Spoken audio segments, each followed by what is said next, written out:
In a quiet town where the world seemed to have moved on, 91-year-old Harold Reeves walked alone, his cane tapping against the sidewalk, his back a little stooped, but his spirit untouched by time. A decorated Marine who had seen the horrors of 3 wars, Harold asked for nothing, no applause, no parades, just a little peace, a lemon bar, and the dignity every man deserves. But when a group of teenagers pushed him into traffic and laughed at his age, they awakened something they couldn't understand. What they saw as weakness was forged in fire, discipline, honor, and quiet strength. They didn't know his name, but they would never forget it after that day. Because when Harold made one phone call, justice marched back into town. Not with violence, but with the silent thunder of the United States Marine Corps. This is not just a story of respect restored. It's a reminder that true strength doesn't age, and some uniforms are never really taken off. The shove came out of nowhere, sharp, fast, and intentional. "Watch it, old man," one of the teens sneered as Harold Reeves, all 91 years of him, stumbled off the curb and into the street. Tires screeched, horns blared. For a second, the world tilted. But Harold, old Marine that he was, found his footing before the worst could happen. His cane clattered to the pavement as he caught himself. His chest rose, not with fear, but with fury. Behind him, the boys burst out laughing, high-fiving like they'd just pulled off a harmless prank. They didn't know him, didn't care what wars he'd survived, what losses he bore in silence, what kind of man he'd spent a lifetime becoming. To them, he was just another old guy in the way. They swaggered into the alley across the street, still chuckling, still proud of their cruelty. They never saw Harold reach for his phone, never heard the quiet call he made. Minutes later, the alley grew silent. 2 Marines in dress blues stood at his entrance, unmoving. Behind them came a sound that hadn't echoed in that town for decades. The rhythmic, thunderous beat of boots marching in unison. Harold Reeves didn't need to raise his voice to be heard. He never had. At 91, his posture wasn't what it used to be. His back had bent slightly with time, and his gait was measured, supported by a cane whose handle had been worn smooth over years. But his eyes, steady, clear, and piercing, held the same fire they had when he was a young man staring down death in places most people couldn't point to on a map. He had faced bullets in Okinawa, frostbite in Korea, and ambushes in the thick jungles of Vietnam. And he came home, not because he was the toughest or the strongest, but because he had a kind of quiet resolve that couldn't be taught. It was forged. He lived alone now, tucked into a modest apartment on the quiet side of Asheville, North Carolina. The kind of place where neighbors still waved, kids played without helmets, and the sweet scent of bread drifted from the old Dutch bakery every morning. Harold liked that. He never needed much, never wanted much. A pension check, a faded recliner, a bookshelf filled with worn biographies, and a black and white photo that sat on his nightstand, always facing the window. In it, a young Marine in crisp dress uniform held a smiling woman close, Caroline, his wife. Their wedding day. She had died 2 decades earlier, but he still spoke to her sometimes, voice low, just a whisper in the morning light as he sipped his black coffee. He never remarried. Some men moved on. Harold wasn't one of them. His days followed a rhythm, almost sacred. Up before sunrise, military habit, too deep to break. He pressed his slacks each morning, even though no one was looking, polished his shoes, buttoned his sweater with care, and pinned the small Marine Corps lapel to his collar, right where it had always gone. Then came the walk, same path, same purpose, down Chestnut Street to the library. The librarians greeted him by name, always warm, always respectful. Harold preferred the history section, especially the biographies. He had read nearly every book about the men he'd once followed into battle, some of whom never came back. After the library, he'd stop by the bakery. Joan, the owner, would always have his lemon bar waiting. "For Mr. Reeves," she'd say with a wink, placing it in a brown bag before he could ask. He never made a fuss, just paid with cash, dropped a folded dollar in the tip jar, and continued on. Some afternoons he'd sit in the park, no schedule, no agenda, just watching the ducks glide over the water, watching the clouds drift by, listening to the wind move through the trees, watching children play. He never took that for granted. After the chaos of combat, peace wasn't boring. It was sacred. Every uneventful afternoon felt like a quiet gift. Harold never sought attention, never told war stories to strangers. His medals stayed tucked away, his ribbons boxed, his memories kept like the folded flag in his closet, neat, respectful, undisturbed. What he wanted now was simple: peace, a little dignity, a world that let him move through it without being shoved aside. But sometimes the world needs reminding. Even the quietest men still carry thunder in their bones. Every small town has its troublemakers. Asheville had four of them, teenage boys with too much time and not enough purpose. They loitered on corners, carved initials into benches, tossed soda cups onto window ledges.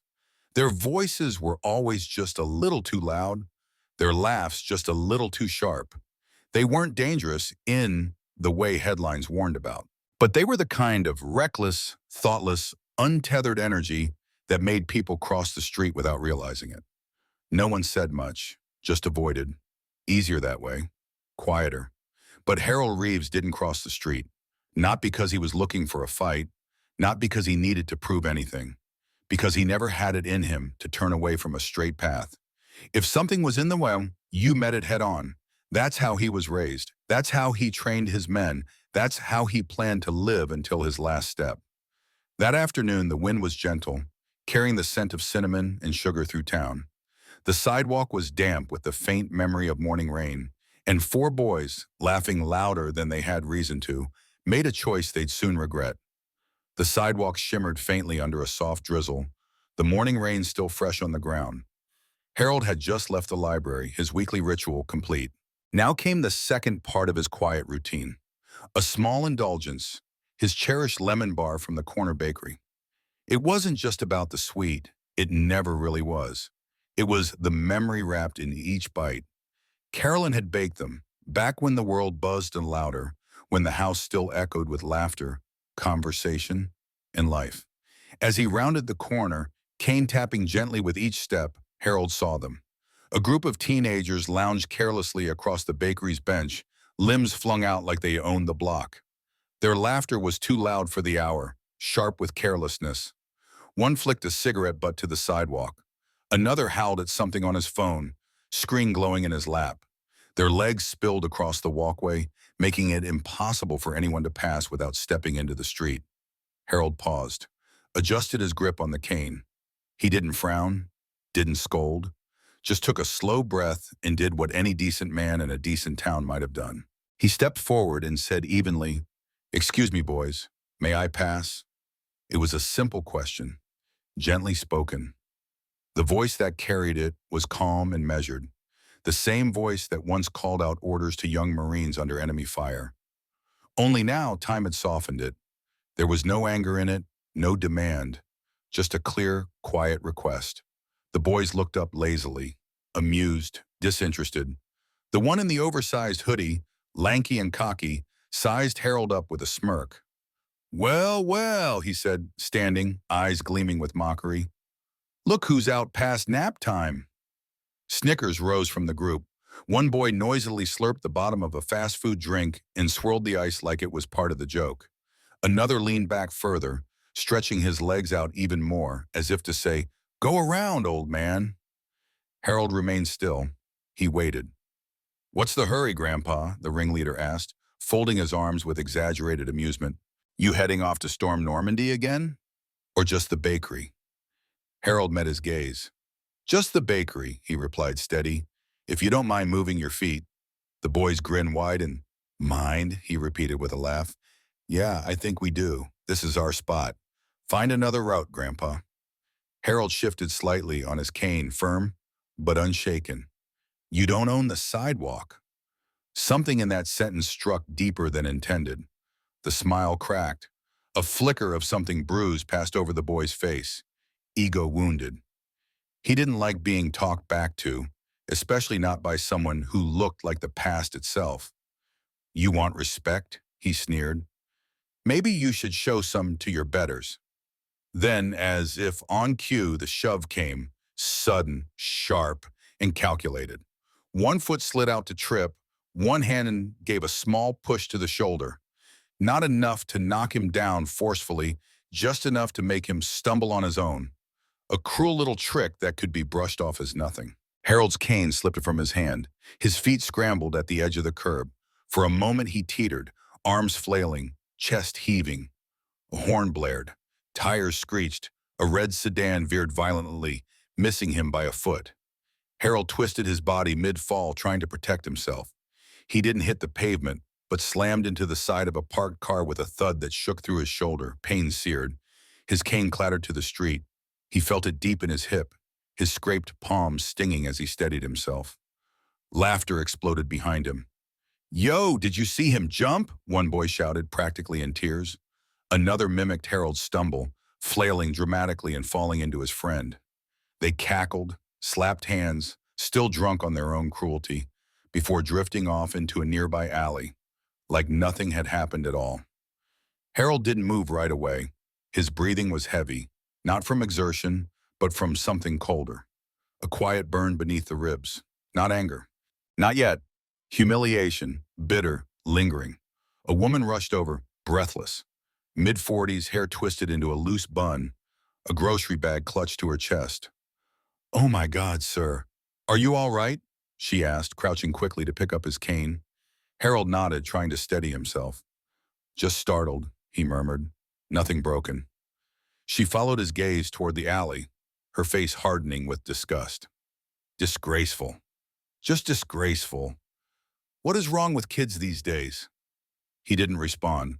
What could he say? The words would be wasted. She didn't know the weight he carried. The things he had seen. He'd watched good men fall in jungles, had carried brothers through fire. He'd fought for a world where children like those could laugh freely, without fear, without war. And now here he was, shoved into the street by boys who wouldn't have survived a single day in the world he'd helped make safe. His hip throbbed, his palms were raw, but that wasn't what stole his appetite. It was their eyes, the look in them, not even hate, just amusement, like he was less than a person, a punchline, a prop. Harold had spent a lifetime believing that respect was something you earned, and he had earned it, in sweat, in sacrifice, in silence. But now he was beginning to understand something else. Some people never learned how to give respect, not because he hadn't earned it, but because they simply didn't know how to recognize it. He stood still, hand resting on the head of his cane. His heart beat hard, not from the near fall, but from something colder, heavier. He stared down the alley where their laughter had faded into the morning. He could have turned around, could have hobbled the 4 blocks back to his apartment, poured a stiff drink, sat in the quiet and tried to forget. But he didn't. Harold Reeves had never been one to ignore disrespect. Not when he was stationed in Okinawa, not in Incheon, and certainly not here, on an ordinary sidewalk in Asheville, with lemon bar crumbs scattered at his feet and his dignity fractured on the pavement. He reached slowly into the inside pocket of his worn coat and retrieved a battered cell phone. The screen was dull, scuffed from years of use. The buttons were tiny, the casing chipped. But Harold's hand didn't shake, not even a little. With careful precision, he scrolled through his contacts, most of them doctors, the local library, and one simply labeled recruiting office. He tapped it.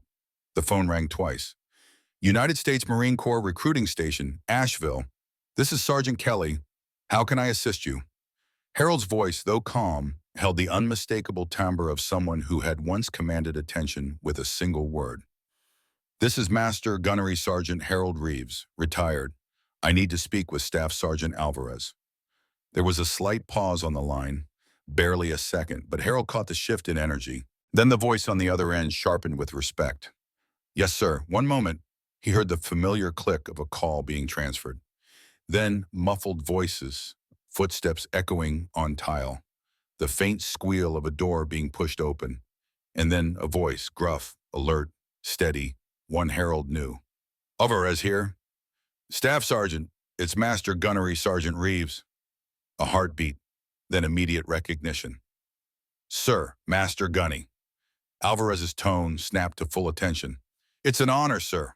What can I do for you?" Harold didn't waste breath. "I've got a situation. A group of teens just shoved me into the street. No injuries, but it wasn't an accident. They laughed, mocked my service when I nearly fell under a car. Deliberate disrespect. Alvarez didn't cut in. He listened. They're behind the bakery off Elm Street. 4 of them, loud, cocky, no fear of consequence. This wasn't just mischief. It was intentional. It was personal. Another pause. Alvarez's voice came back low and clipped, each word sharp and precise. Understood, Master Gunny. We'll take it from here. Harold gave a slight nod, though Alvarez couldn't see it. Make sure they understand exactly what it means when someone crosses a line with a Marine. Yes, sir, we'll handle it. But you stay out of that alley, Master Gunnery Sergeant. I will, Harold said. I've already done my part. With that, he ended the call. He didn't smile. He didn't sigh. He just slid the phone back into his pocket, turned, and made his way to the nearby bench, positioned with a perfect line of sight to the alley entrance. His hips still ached. His pride still stung. But he lowered himself gently, rested both hands atop his cane, and settled in. Not for revenge, but for something better. Justice, the kind only the Corps could deliver. Staff Sergeant Miguel Alvarez didn't hesitate. The moment the call ended, he was already in motion. His boots struck the polished floor of the recruiting station with purpose. He pushed through the door into the common room, where several Marines and fresh recruits were gathered, filling out forms, reviewing shipping orders. He scanned the room. His jaw tightened, but his voice stayed composed. Form up, now. Every head snapped up. Conversations died instantly. Among the group were Sergeant Hensley and Corporal Banks, both active duty recruiters in full uniform. The rest were young poolies, all still civilians, but already scheduled to ship out to Paris Island. They weren't Marines yet, but they were eager. They were ready. Alvarez looked each of them in the eye.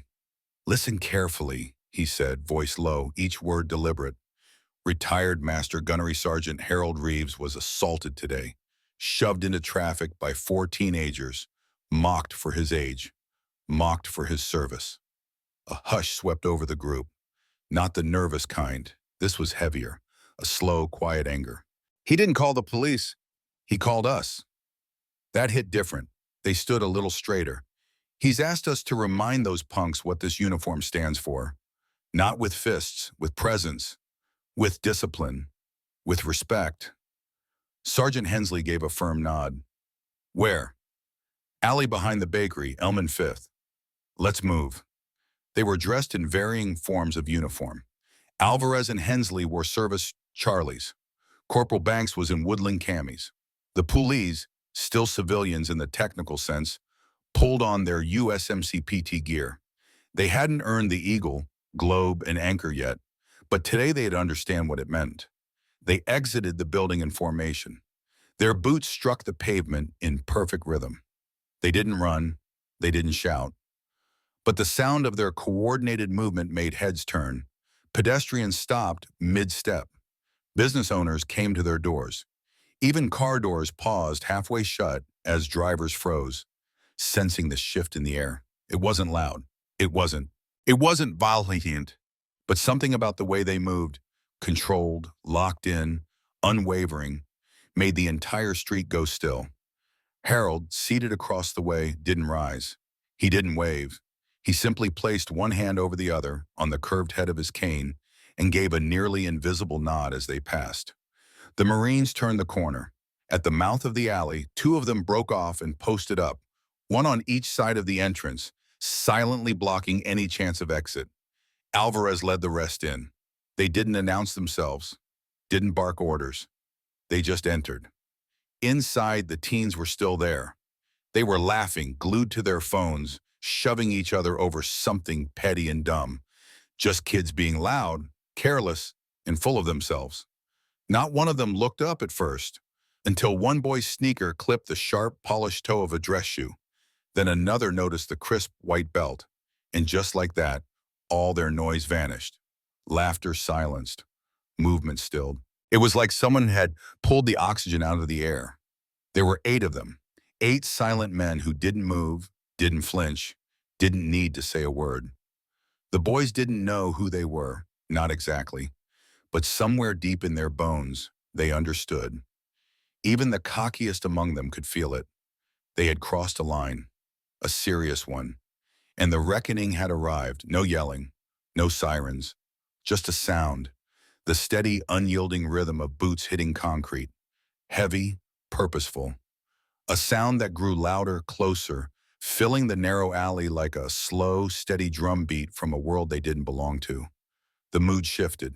The confidence that had fueled their teasing, their shoving, their cruelty, it evaporated. The tallest boy, the one who had shoved the old man, turned toward the mouth of the alley. His eyes narrowed as he tried to make sense of what he was seeing. Two Marines stood shoulder to shoulder at the entrance, blocking the only exit. They were dressed in full-dress blues, statues in human form, stoic, unreadable, powerful. Their hands clasped behind their backs, their eyes forward. Behind them came six more, led by a man in a green uniform whose sheer presence seemed to mute the world around him. He wasn't rushing. His posture was calm, almost casual, but every step of his boots cracked the tension like a hammer to glass. Staff Sergeant Miguel Alvarez didn't need to bark orders. He didn't come to yell or scold. He let the silence speak first.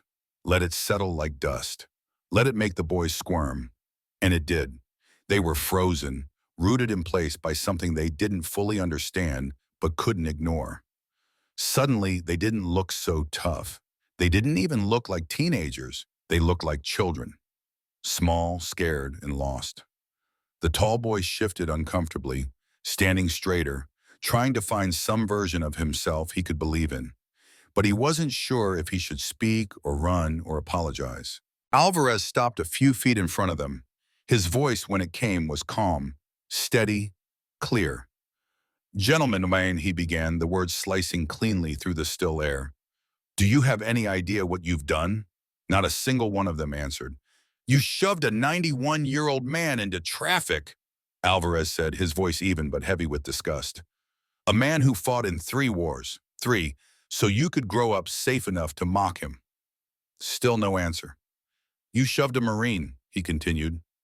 His voice dropped now, slower, more deliberate. "A master gunnery sergeant. Do you even understand what that means?" He let the words hang.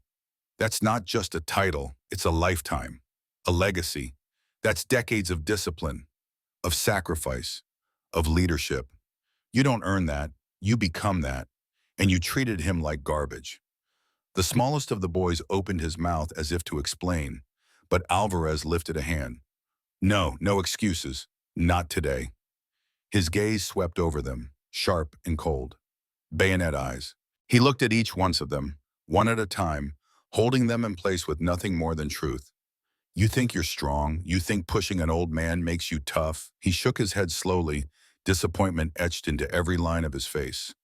"Strength isn't how loud you are, or how many likes you've got on that little screen in your pocket." He took one step forward, just one, but it felt like an earthquake. "Strength is showing respect when no one's watching. It's standing your ground for the right reasons. It's understanding, deep in your gut, what men like Harold Reeves went through so you wouldn't have to." Silence fell again, thick and suffocating. No one moved. No one dared to breathe. Alvarez gestured to the Marines behind him. These young men, they volunteered to serve, and today they just got a first-hand lesson in what dishonor looks like, and what it feels like to stand in front of it. He straightened his shoulders. "You owe that man an apology. But more than that, you owe yourselves something. A long, hard look in the mirror."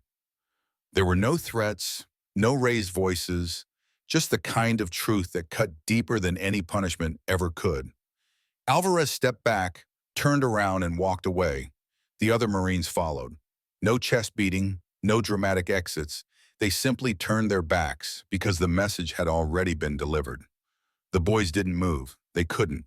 The words clung to their skin, wrapped around them like chains made of shame. They stood there, pale and silent, as if they'd just emerged from a battlefield they hadn't seen coming. Across the street, seated quietly on a park bench, Harold Reeves rested his cane on his lap. He didn't speak. He didn't rise. But the corner of his mouth lifted. Barely. A smile so faint it might have gone unnoticed. But it was there. And when the boys finally stepped out of that alley, they didn't look anything like the ones who had swaggered in. Their shoulders were no longer squared. Their smirks were gone. Their heads hung low. Their feet dragged like they were walking through mud. It wasn't water that drenched them, it was shame. They didn't speak. They didn't make eye contact. They didn't even try to explain. People had gathered, drawn by the sight of uniformed Marines entering a back alley in formation. Some had seen the shove. Others had simply followed the strange silence in the air. Now they watched as the arrogant teens stumbled out, transformed. The first boy came out with his hands jammed in his pockets, cheeks burning. The second kept glancing back like he expected one of the Marines to grab him. The third wiped at his eyes, pretending it was just sweat. The boy who had shoved Harold lingered the longest. He walked behind the others, his steps slower, heavier, as if the weight of what had just happened was finally starting to sink in. As he turned back one last time, his eyes locked with Harold's. The old man didn't move. He didn't nod, didn't smirk, didn't gloat. He simply sat still, upright on that bench across the street, calm and composed like a monument to a time long gone, silently reminding everyone of what they so often forget. The boy held his gaze for a moment longer before following the others around the corner, out of sight. The alley emptied, but the crowd didn't.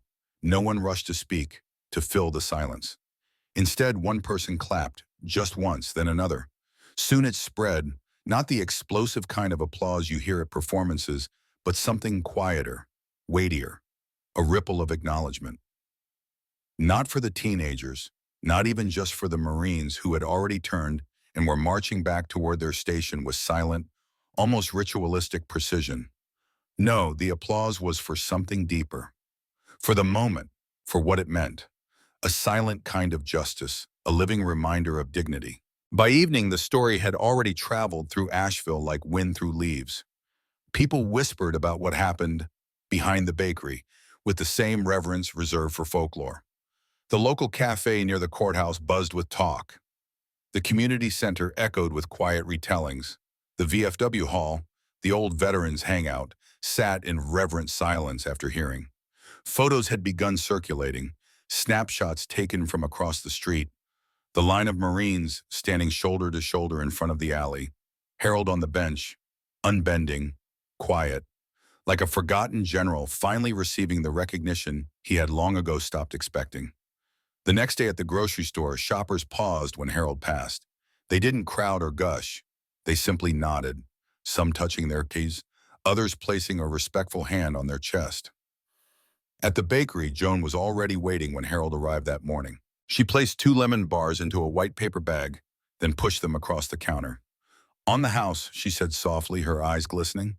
He didn't say much, just gave her a small smile and a thankful nod. Teenagers in the area started behaving differently, like something had clicked. Sidewalks suddenly had more space for passing elders.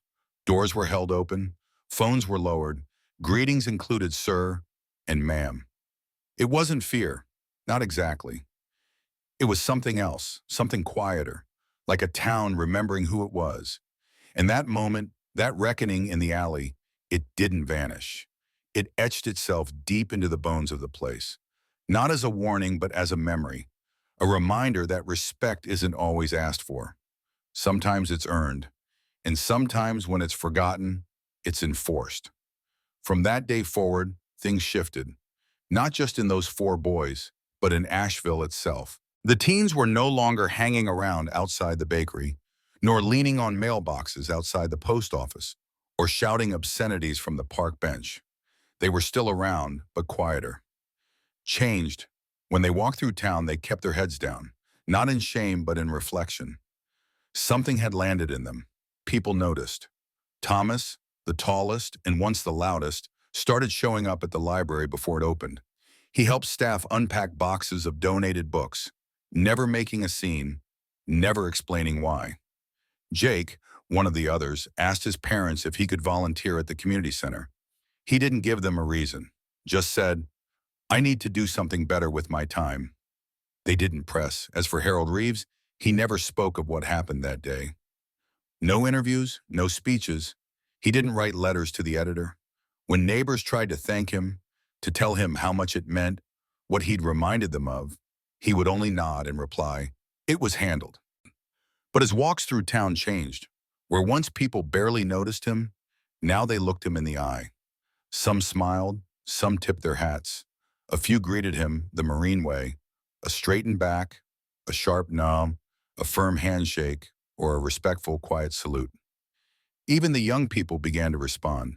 Teenagers who normally would have walked by with earbuds in, eyes on their screens, now stepped aside to let him pass. Some even said, "Sir." He never made a fuss, never demanded it. He just accepted it humbly, like the medals he kept hidden away, or the folded flag stored quietly in his bedroom closet. One afternoon, about a week after the alley incident, Harold made his usual stop at the bakery. Joan stood behind the counter, dusted in flour, her eyes already welling up the moment she saw him come in. "Your table's ready," she said with a smile. Harold gave a small chuckle. "Just here for one thing." Without another word, she reached behind the counter and pulled out a small white box already tied with a red ribbon. She placed it in front of him gently. "You earned two this week," she whispered. Harold sat at his usual spot by the window. He opened the box, took a slow bite of the lemon bar. It tasted just like it always had. Sweet, sharp, familiar. Outside, a light breeze fluttered the American flag in front of the library. Across the street, the Marine recruitment station door creaked open, and a young man in uniform stepped out. He spotted Harold and paused. Then he nodded. A quiet, steady nod of acknowledgement. Harold nodded back. And in that moment, for the first time in a very long while, he didn't feel invisible. He didn't feel like a relic of a forgotten war.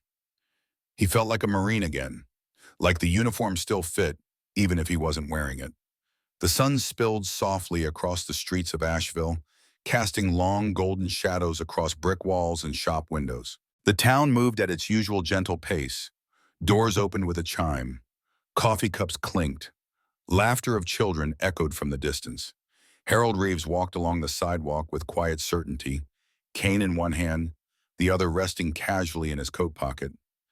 His steps were steady, not hurried. He didn't walk like someone trying to prove something. He walked like someone who had nothing left to prove. Since that afternoon in the alley, something had returned to him. Not youth, not strength, but presence. He mattered again. As he passed the Marine Corps recruitment office, he didn't expect anything. That wasn't his style.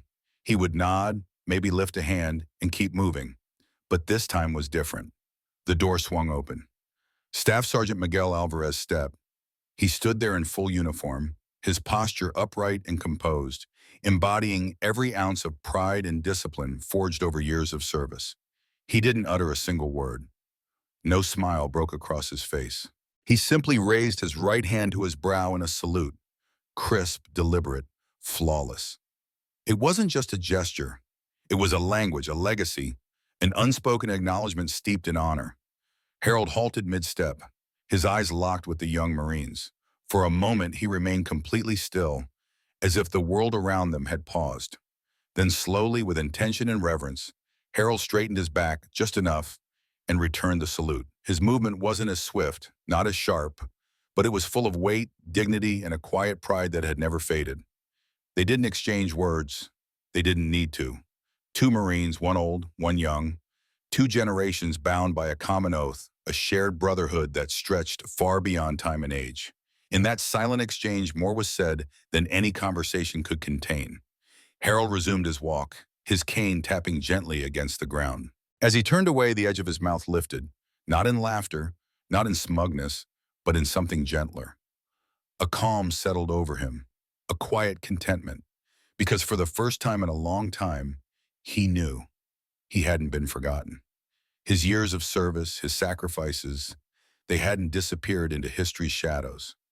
Not here, not in this place, not anymore. In an age of fleeting headlines, viral noise, and vanishing attention spans, stories like Harold Reeves's still stand as pillars, quiet reminders of what really matters. They speak of respect that outlasts trends, dignity that doesn't fade with age, and the enduring weight carried in the measured steps of an old man with a cane who once wore the uniform of his country. And maybe you've seen something like it, somewhere close to home. An elderly man sitting quietly at the corner booth of your local diner, no one stopping to ask his name. A woman with a faded veteran's patch on her jacket, brushed past by hurried strangers who never looked twice. Ordinary moments where a simple gesture, a nod, a greeting, a thank you, could have meant everything. So here's the quiet question left behind in that alleyway. If you had been there, if you had seen what happened, what would you have done? Would you have walked away, said nothing? Or would you have stood up like that young Marine did and offered a salute not just with your hand, but with your heart? And more than that, what would this world look like if more of us did the same? Think about it. And if this story stirred something in you, if it reminded you of your grandfather, a neighbor, a friend, someone you love who served, then carry it forward. Share it. Remember it. Let it change the way you look at the quiet heroes around you. Because these stories deserve to be remembered. These moments are who we are.